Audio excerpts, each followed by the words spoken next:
You know. These guys claiming they're entertainers, are just as dumb as that intro. I mean, yes. If you want to get technical, you could look the word up in the dictionary, and say they're entertainers.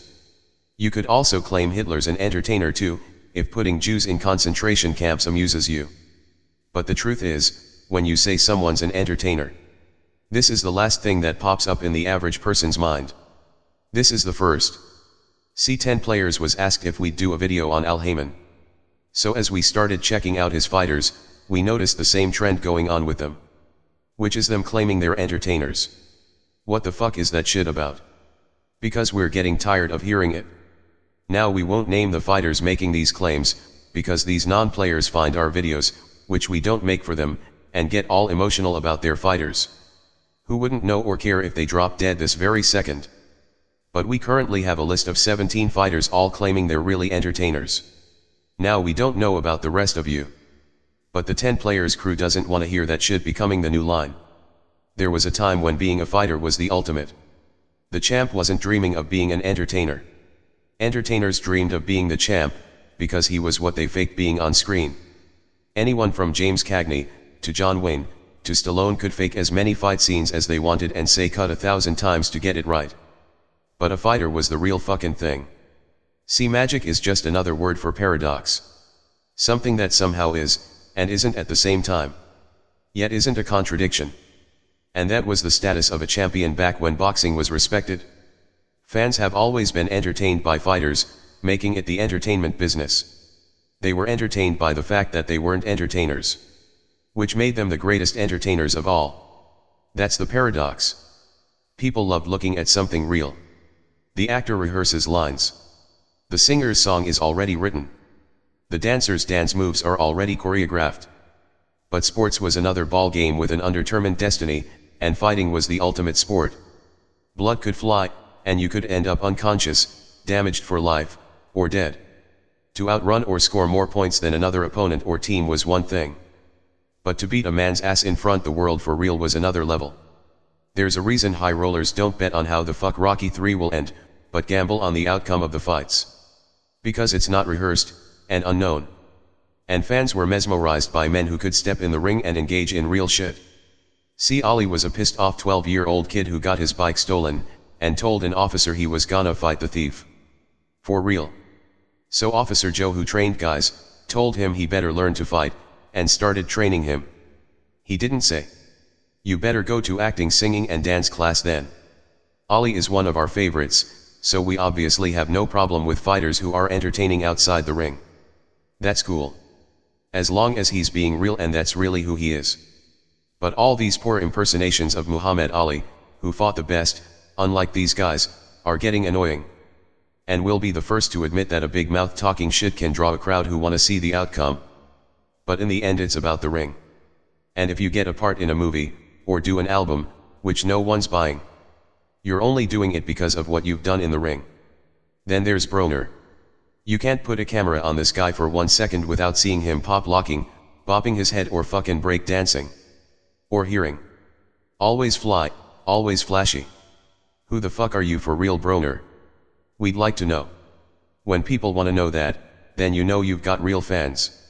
Instead of those fakers who got out of Dodge when you lost. See, the problem we're having with this new entertainer term fighters seem to be adopting, is that sports entertainment is a different category.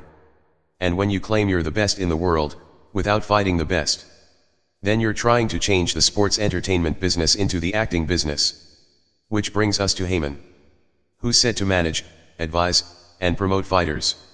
Our understanding is that Al Haymon's brother, Bobby Haymon, fought professionally for 9 years and got taken out by Sugar Ray Leonard in 3 rounds. So Haymon had some experience in being around the fight game. But he got his degree from Harvard, and applied his skills to the entertainment business. Mostly promoting musicians. MC Hammer, Whitney Houston, New Edition, Eddie Murphy and shit like that. And seems to be turning his fighters into acts. Now Haymon manages Floyd. Who brings him in the most money. And his list of fighters under his belt is long as shit. With guys like Broner, Paulie, Garcia, Thurman, Laura, and more. Guys fans keep wanting to see Mayweather fight. Now since Mayweather's Haymon's #1 human ATM machine, you should know. There's no way in hell he wants to see Floyd defeated. And the tone of fighters seemed to change once Haymon gets them. Everyone kept asking why Laura wasn't calling out Floyd. Well, Laura wants Floyd like a horny dick wants a wet pussy.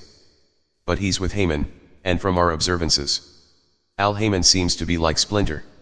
And his fighters are like his Ninja Turtle sons. Unfortunately for them, he has a favorite son. But some of these real fighters who don't have time for all that entertainer shit, and want to get it on, will certainly rebel. Like Laura. All these fights and when they happen are being managed. Just like bullshitting you. It's about that money and nothing more. And if you allow it, sooner or later the Turtle Sons might come together and start choreographing fake shit in the ring. Because we can clearly see that Haymon fighters act totally different from other fighters. Like Bradley. He doesn't do that shit. He's just Bradley. But Haymon fighters seem to have muzzles on. While they put on acts then duck each other. Then claim they're the best without fighting the best. Paulie went from talking shit about Haymon, to joining him, putting a muzzle on and shutting the fuck up. So ultimately it's good for a few favorite Turtle Sons. But bad news for the real entertainment of the fans. Which is seeing fighters calling each other out for real without muzzles, acting, and setting up fights we don't want to see with guys who haven't earned it. If you're really the best, there's no need for that shit. Because you're gonna beat who they put in front of you no matter what. And people will want to see it. How do we know? Simple. Because every fucking one wants to see it. And will pay $100 million for it as proof. But the real entertainment which derived from motherfuckers not trying to be entertainers, but real fighters, is being destroyed. Now there are Floyd defenders out there that feel there are those hating on Floyd. You're partially correct. But some are simply hardcore fans who aren't biased, and just want to see a real fight to clarify who's really the best. Rather than anointing a motherfucker with that title without him proving it.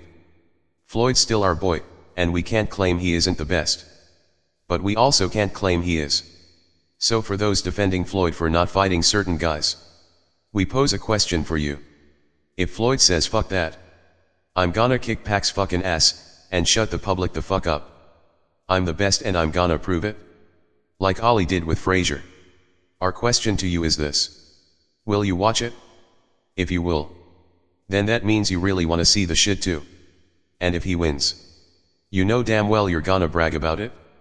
Saying shit like, I told you motherfuckers. Floyd kicked Pac's fucking ass. As though you kicked Pac's ass too. But guess what? You can't say that shit until he actually kicks Pac's ass. Ali faced his Frazier. And it was big shit the public wanted to see. But we're yet to see Floyd face his. Which is big shit the public wants to see. You see, Floyd's our boy. Thing is. So is Pac-Man. We're probably the only motherfuckers who like both these guys. Which also means we're not biased, and we'll tell you the truth. And yet, we'll probably end up doing a video knocking both of them the fuck out. Or having some old lady molest them. Because we're 10 players. And we do shit like that. So are fighters entertainers, since they're in the entertainment business. For 10 players, it's a paradox. People were fascinated with Tyson because of who he was for real. He didn't have to sing and dance to the ring. They were entertained with him not trying to entertain them, but being about serious business, and going in to stop a motherfucker. Or bite them. Sure, we love a good personality if you're real. But hate fake shit. Fans don't watch fighters to see fake shit. And when one claims he's the best, he should really fight the best because he's actually the fucking best. That's what entertains us. That's what the origin of the fight game was really about. High roller gamblers were promoting for the big boys and girls way before Tex Rickards. For people who wanted real shit. And the purpose of the fighter's big payday was that he was gonna put it all on the line to fight the best. That's what they got paid for. Putting it all on the line was the point. It's like fans forgot the purpose of boxing. And now motherfuckers are making the same claims without putting it on the line and fighting the best. That's what the term ducking means. That's fine. Just stop claiming you're the best. Because these young buck jock riders don't know that showing you are is the point of fighting. They don't know that's why you're supposed to get paid. Because they're busy watching motherfuckers dancing and flashing jewelry on fake reality shows, while trying to change the true reason and history of a sport they didn't invent. While ducking and killing it. But there's a little hope. Because some of the turtle sons are getting tired of the shit. And one is starting to call his turtle brothers out.